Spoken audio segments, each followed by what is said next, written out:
Staff on government buildings in honor of the late Congressman Raul Grijalva. He passed away yesterday after a long battle with lung cancer and died at the age of 77. Grijalva was the longest current Arizona member serving in Congress, and of course, reaction pouring in from around the state.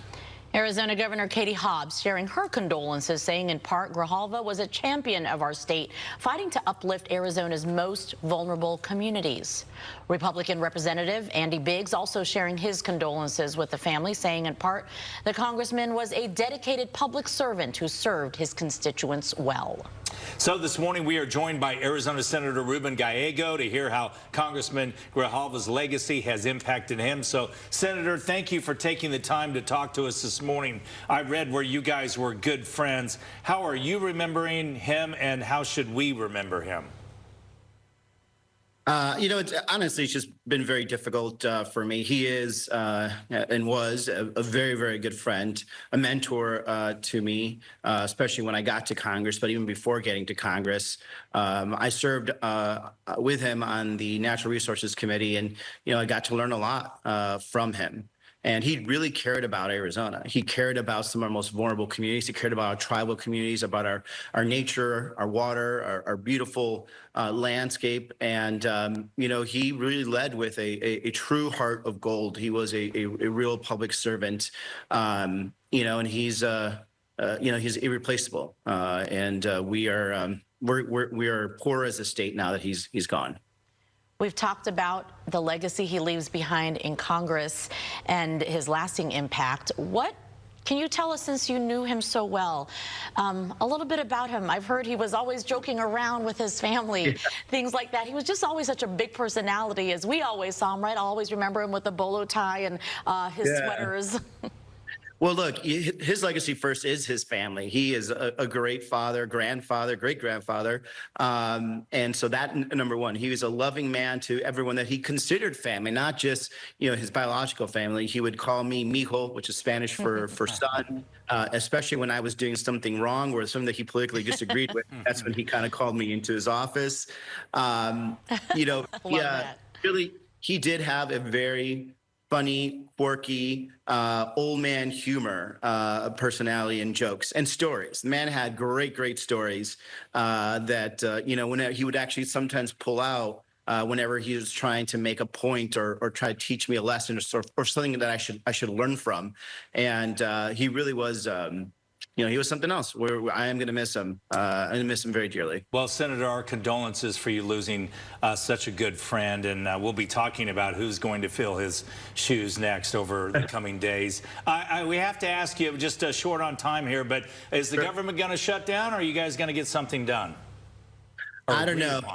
Yeah, well, I don't know, but for me, I can't cut and vote for something that's going to bring, hundreds of millions of dollars worth of cuts to Arizona. You were just talking about fires. There's fires that there are cuts to wildland firefighters in this potential budget, cuts to water programs, cuts to FEMA, all these things that are very important to Arizona. And if someone had come and said, I need you to vote for this, Ruben, I would have said, sure, take all that stuff out that really harms Arizona. But they didn't. So if they didn't respect Arizona enough to ask our values and our needs, then they should go find someone else that's going to vote for this. I'm not going to hurt Arizona and shift our money, our taxpayer money, to other states. But are there concerns, though, with partial government shutdown that this would bring if a deal isn't hammered out by midnight tonight? My concern, again, is going to be what happens to Arizona, even if we have this bill.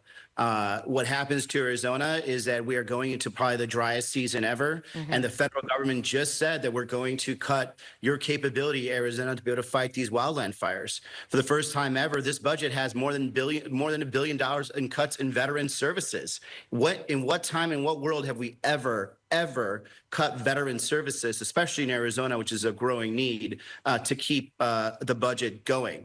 You did not have to do it this way. Normally, what you do with these types of budget, you just vote what you did last year and you just kind of continue going forward. This was clearly something that was totally new. It was an abuse of the system, and Arizona was literally cut up, and our funds were cut up. our programs were cut up. Taxpayer money that was invested in Arizona is being shifted away, and no one asked any Arizonan for that. Well, Senator, thank you for your time. I know you've got a busy day ahead of you, so we appreciate Just a slight day. Yeah, we appreciate your time, and again, our condolences. Yes, thank you, Senator. Thank you. We need to take a very serious turn, and we actually want to warn you as we go into this next topic. Very heavy, very serious. We're talking about the topic of suicide, but it is an important reminder right now to check in on your friends and family. We are talking to a youth safety advocate about a new suicide prevention initiative. It's called Katie's Save. It is named after a Stanford student athlete, Katie Meyer. She's a goalie, so Katie's Save. Katie faced disciplinary measures from her school. They were stemming from throwing coffee on someone who allegedly raped one of her teammates. She hid her struggles by sharing encouraging messages. Take a look. Here's what we mean. Dear world, even though things have gotten crazy, I'm still going to try and be the best that I can be. Even though it's hard right now, I still care just as much as I always have. So to my professors and classmates, I'm still going to give you my hardest work. I can be a great student and still stay safe. Wow. Do you hear the message? Could you hear that any kind of foretelling of any trouble? Well, Katie was an academic all-star who supported other athletes. But at that same time, she was fighting a mental battle that was just too much. Such a heavy burden on that young lady. Sadly, this is not an isolated incident right here in the Valley. Do you remember this young man, Marcus Wheeler? He was kicked off the Corona del Sol track team for violating its code of conduct. This was back in 2015. It did affect his college scholarship, and that loss and his emotional state was just too much for young Marcus. And then 3 other teens at that very same school also took their lives in quick succession.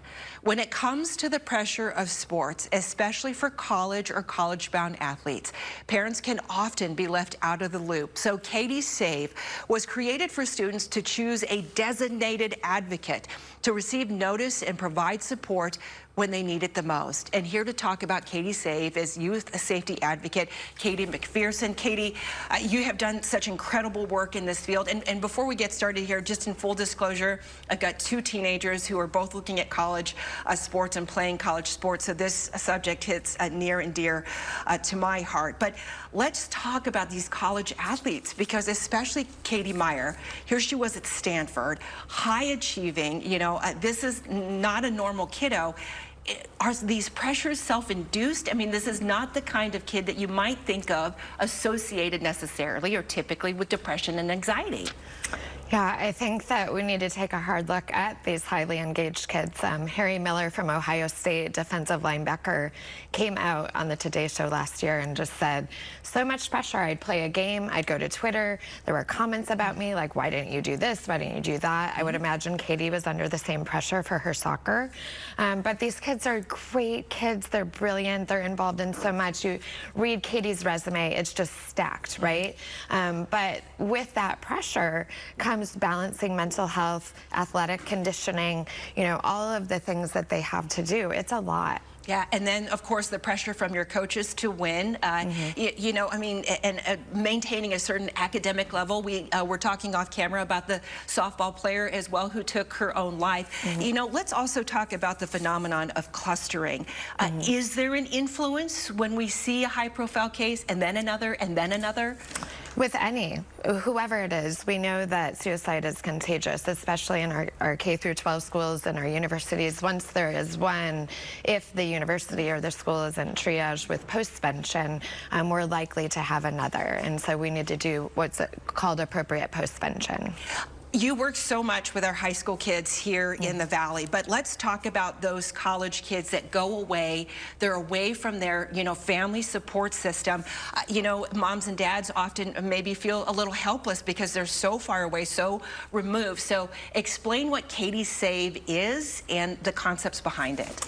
So it's really, you know, again, designating that third-party advocate where they can go with things like, I'm, you know, feeling mentally, I have a mental health challenge, or I'm time facing disciplinary concerns. And so designating somebody to have that information that can help support them in tandem with mental health counseling and services from the university. Parents don't have access to grades. They don't have access to behavior and disciplinary measures, and so often they are left out of the loop. This would allow the student, to have somebody who could help them along the way.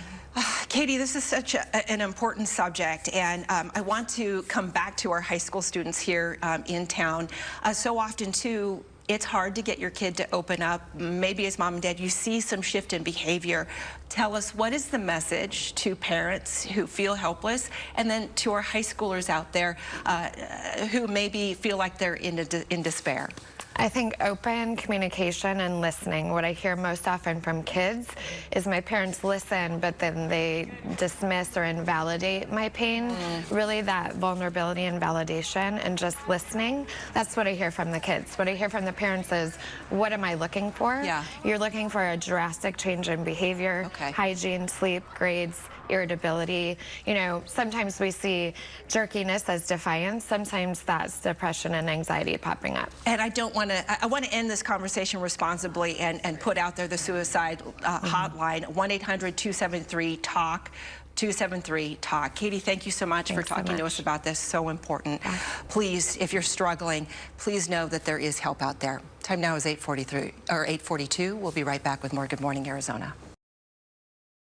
All right, a lot of parents have concerns about their kids' use of social media. Meta, which is the parent company of Facebook and Instagram, is rolling out some new safety features to keep young people safe on these platforms. So this morning, Susan is speaking with the head of safety at Meta to explain these new measures. We know parents worry about what their kids are doing online. Of course. Just scrolling through social media, you can see all of the things that pop up. There's a lot to actually worry about on social media. So this is all about keeping kids safe online. We are going to bring in Jennifer Hanlon, North American head of safety at Meta right now. We have new teen accounts launching for Facebook and Messenger. First of all, I have to start here. Are teenagers using Facebook now? Yes, Susan, teenagers do use Facebook. That's part of why we wanted to expand our teen accounts to Facebook and Messenger, building on what we did for Instagram last fall. How do these teen accounts work? What are the controls that parents are going to have? Yep, so teen accounts are automatic built-in protections for teens. We automatically enroll them. Teens actually don't have to do anything. We put them in these teen accounts. They have restrictions in place around who can contact a teen, who can message them, the type of content they'll see. We have a 60-minute daily limit on Instagram, for example. We have sleep mode to manage nighttime notifications. So these are all built-in protections for teens. If you're under the age of 16 and you want to move into less restrictions, you actually need your parents' permission. So parents have that ability to decide, you know what, I'm going to keep you in the built-in protections in these defaults, or parents can decide for their own child if they want to move them out of the default accounts that we have.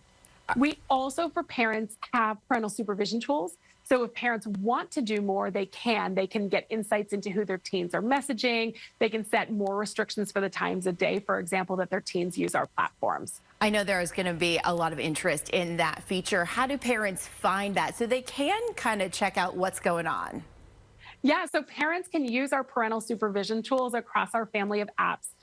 So in addition to changing those defaults, if they want for their younger teens, they can use the supervision tools. Our Family Center, Meta's Family Center, is a great place to get started to understand how to use those supervision tools. We try to make it really easy for parents. So we have a wonderful dashboard where they can customize, depending on your child, what times of day you want them using Instagram, for example, or, if you want to restrict, during the school day or nighttime hours, or get those additional insights on who their teen may have blocked or reported and things like that. So you can go to Meta's Family Center to get started with those supervision tools. I know that Instagram launched Instagram teen accounts previously, a few months ago. How has that rollout been? What are teens and their parents actually saying about it? Yeah, we've been really happy with the rollout of Instagram teen accounts, and that's part of why we wanted to bring it to other apps that we have. We have seen about 54 million teens around the world enrolled in teen accounts, and we're not even finished our global expansion, so I think that number's been great. We're also seeing that about 97% of 13 to 15-year-olds are staying in the default protection. So they're staying in those default teen account settings that we've put in place for them. So we really feel good that they're having an age-appropriate experience. And we're talking to parents. We constantly want to find out, are we addressing their needs? Are there other things that they want? How do they feel about teen accounts? We recently commissioned a survey with Ipsos that talked to parents about teen accounts and found overwhelmingly more than 94% of parents felt that teen accounts really helped them. They also found that teen accounts can help support them having a more positive experience for their teen on Instagram. And overall, more than 90% of them liked the individual features that we're providing. So they find teen accounts are really helpful and supportive. Thanks so much for walking us through. We could chat all day about teen safety on social media because it is such an important topic. We got to leave it there, though. Colton, over to you. Thanks, Susan.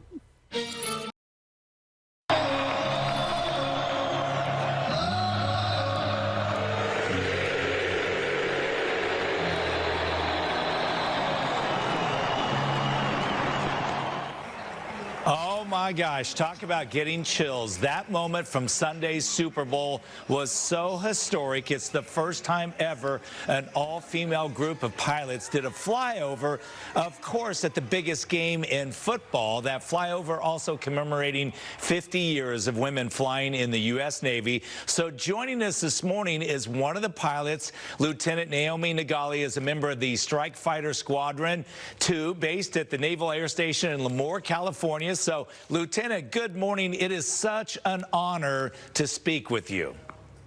Good morning, Scott. It's my pleasure to be here. So I was reading that you are a true patriot. You love to serve.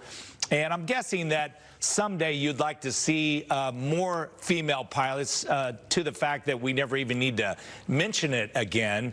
But in the meantime, this is so important and so historic. So what did that moment feel like for you? Honestly, I have no words. It was such an honor to be a part of the flyover. I was selected. Surprisingly, I wasn't actually expecting to be a part of it, but when they gave me a phone call on a Saturday night, I said, absolutely. I just was shocked and excited that I could potentially inspire the next generation of female aviators. Oh my gosh, it's so fantastic. I think you were flying an FA-18. Talk about the precision and timing something like that takes. Before the game, were you flying out over the valley to get in formation and kill some time? What was that whole thing like? Well, it was a lot of work. We executed a lot of practice. We set up a bunch of checkpoints on the ground, and we flew the route. We used a lot of Google Maps. We studied the route intensely. We actually also had to practice flying form with different type model series, because as you know, we were not only flying the F-18, we were also flying the Growler, which is very similar in configuration. However, the F-35 is not. So it was a lot of formation flying, a lot of timing practice, a lot of communicating with the ground controller to make sure we nailed our timing. Well, you nailed it. I mean, that's a lot of pressure. That's the one you don't want to mess up, right? Absolutely not. So when you're flying over the stadium, did you have I know you're busy, you've got aircraft off your wingtips, but did you have a moment where you were like, this is surreal? Honestly, I just had relief. I was so excited when I saw the fireworks go. I was like, great, we nailed the timing. That is so great. So I'm sure you're hearing from people all over the place, right? Oh, absolutely. Everyone has been so supportive, especially from the Naval Academy Alumni Association. That's been amazing. My family especially has been super supportive. And ultimately, the girls that we flew with, we all become best friends. We all came from different walks of life. So being able to get to know each other, work that efficiently together, most of us being strangers, honestly, it was just an amazing, amazing moment for me. Oh, that's just so fantastic. Tell us real quick about your background in flying and how you came about to this point. So I went to college at the United States Naval Academy, and out of the academy, I commissioned to be a naval flight officer. From there, I went to flight school, and I spent about 2.5 years there. I selected strike fighter aviation, F-18s, and have been doing that ever since. Wow, that is so impressive. What kind of advice do you have for young female aviators, any young aviator out there? I think it's very, very important to be able to take criticism in this business. It's easy to think that the world is out to get you, but ultimately we're trying to make you the best naval aviator that you can be, and ultimately make you the most able to be as tactical as you can be, so that we can defend the nation when called upon. Oh, that's excellent. Well, as I always say, you are the very best that this nation has to offer. So thank you for everything you do, and be safe up there. Thank you, Scott. All right, take care now. There is no need to go overseas to explore a part of United Kingdom history. We're talking about a London Bridge that made its way to Arizona more than 5 decades ago. Hell, man, look this here. It's so cool. It was built in 1831 and can now be found in Lake Havasu City. And it actually connects a small island on the Colorado River to the mainland. And that's where Scott and Olivia are this morning with more on the bridge's cool history. How cool is that, guys? Good morning. It's beautiful. Oh, it's so beautiful, you guys. Yeah, we're so fortunate to be here this morning. Yeah, who would ever think that you'd have this London Bridge here? It's so cool. It's amazing to see, amazing to stand under. There's so much history behind it, of course, as kind of an anchor to this community. And last night we were driving on McCullough Avenue, so Robert McCullough is the one that bought this and put it here. He was the one that had the McCullough chainsaws. So we have Jillian Usher here from the Lake Havasu Museum this morning. She knows everything there is to know about this bridge. She's ready to drop some knowledge on you, so can you handle it? Take notes. Good morning. Well, good morning, and good morning, Arizona. You were telling us some really interesting facts about this bridge, one of which it's kind of hollow inside, isn't it? Yeah, so I don't know if you guys heard this hit song back in the day when we were kids, London Bridge is Falling Down. Oh, yeah. Right? We played it at the top of the show just a few moments ago. Exactly. So we wanted to make sure there wasn't a sequel to the song, right? Of course. So Robert McCullough, the visionary behind it all, he actually made a steel structure, and then the granite you see is a facade, just to make sure that it was structurally sound, so we can enjoy it for generations. The only downside I heard on good authority, our photographer Victor Ochoa, who came here for a story a couple of years ago, is that sometimes there are visitors inside that hollow space, right? There is, yes. If you guys remember Ace Ventura and the guano situation,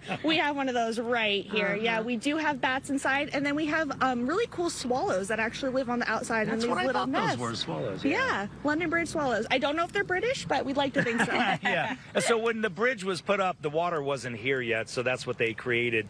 And so the electrical lines, the water lines all run through the bridge. Tell us about the light poles up there. Oh, good catch. So the lamp posts are actually melted down metal from Napoleon Bonaparte's cannons. This was a European tradition. When they had war afterwards, they like to reuse the metal. And so those are from Napoleon Bonaparte. Wow. So, I mean, lots of little British elements, of course. So we're nearby to a telephone booth that is iconic.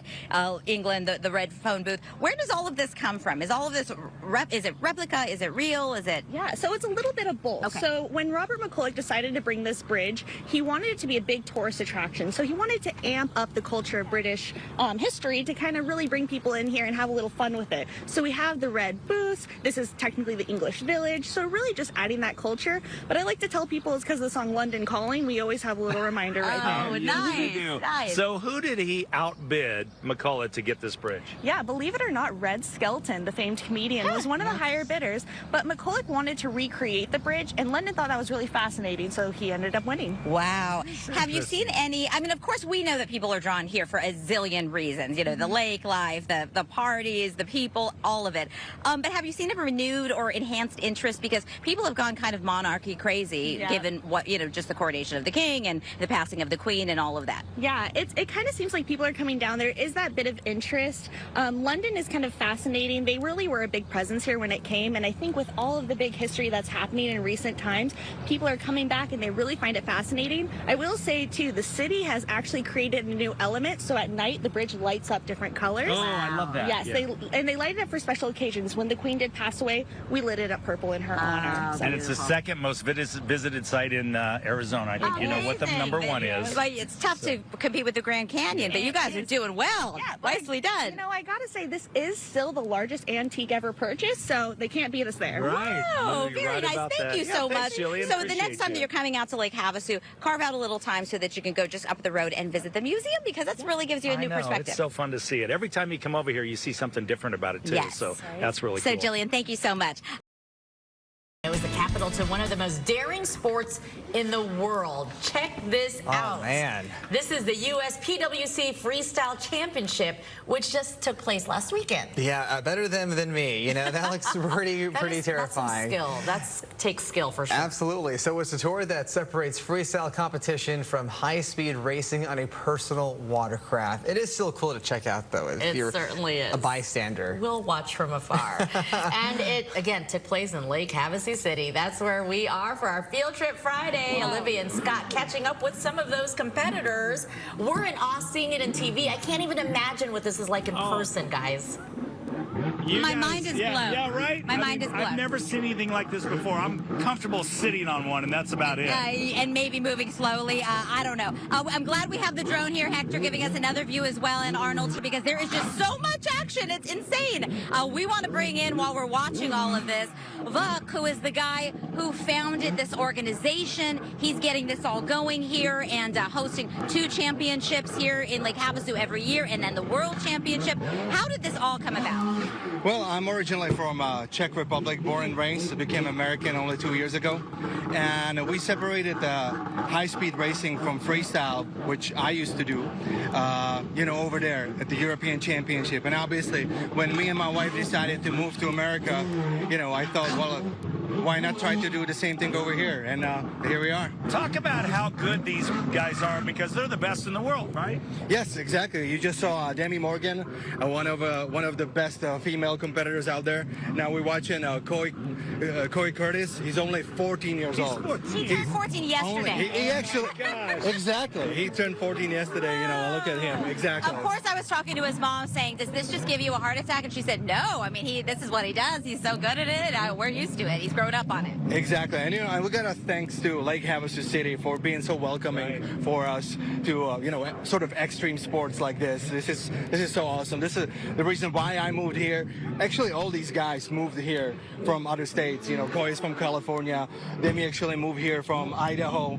And Mark Gomez, who we're going to see right now, former world champion, he also moved here from California. Talk about what they're judged on when they do these tricks. They judge on 5 different aspects: variety, difficulty, execution, flow, and number of tricks. Man, they can really throw some water, can't they? They definitely do. How exhausting is it after they're done with a competition, with a good workout, with a good practice? I mean, it's so much upper body strength and core in every single bit of your body, I imagine, right? Every athlete needs to train. Our competition is only 2 minutes, and we'd like to call it 120 seconds, obviously, because it sounds longer. But it is, you're going full on for 2 minutes, as many tricks you can fit in those 2 minutes. That's how it is. So it's kind of like the motorcycle jumping. I remember when they did the first flip, and then everybody wondered, will there ever be a double flip? Will these guys ever be able to do that, you think? They already are doing it. They are? Mark Gomez is one of the few Americans who actually performed double backflip last weekend at our spring round of U.S. Freestyle Championship. Oh my gosh. So as we're watching this big finish, it's amazing. I know the folks at home are going to say, I want to come out and see this in person, because it's thrilling. It's thrilling. So when is the next time that we'll really see a big one? Next one, the end of the end of the September, the beginning of the October are the biggest ones. We host a fall round here under the London Bridge on September 30th, which counts a qualifier and last chance qualifier for IGSBA World Finals, which is happening here week after that, first week of October at the Crazy Horse Campground. That is so fun. And they do this on the ocean too, right? They also do it. Actually, Mark Gomez is one of the former world champions in free riding. That's how it is. But obviously over here, we're pretty far from ocean in Arizona. Right, yeah, you are. So the competition's not actually in here in the channel, or it is? No, it is. It is right here, right at this spot. That's why we brought you guys down here. it's a perfect, perfect day in the sun. People usually bring their chairs, just hanging out. We don't charge any fees. These guys doing it purely for the love of the sport. It is completely worth planning your entire next trip around that, because who would not want to see this? It is so exciting. What part of your body hurts the most after a day doing this? Probably lower back. Lower back, that's usually gets the pounding. And Mark was telling me these are obviously very modified. 100%. These are our custom skis. They're all full of carbon fiber. Everything is tricked out, billet parts, and so on and so on. You can see these guys, and they push in also almost 300 horsepower out of those engines. Oh, really? Well, wow, thank Olivia, you I'd so love to much. see you go out there. You want to go out there and just give it a whirl? No, thank just you. Give it a try. I'm good. I'm having a great time just watching. Thank you so much for introducing this to us. Thank you, guys. I had no idea what we were going to be seeing like this. This is beyond my expectations. Thanks, you guys, so much. What incredible You can't take your eyes off of them. I can't. I'm completely distracted. It's so thrilling, April. So we'll have to queue up the video for you later, because this is, I knew it was going to be, cool stuff. It's so much cooler Over than the I top thought. cool. Yeah.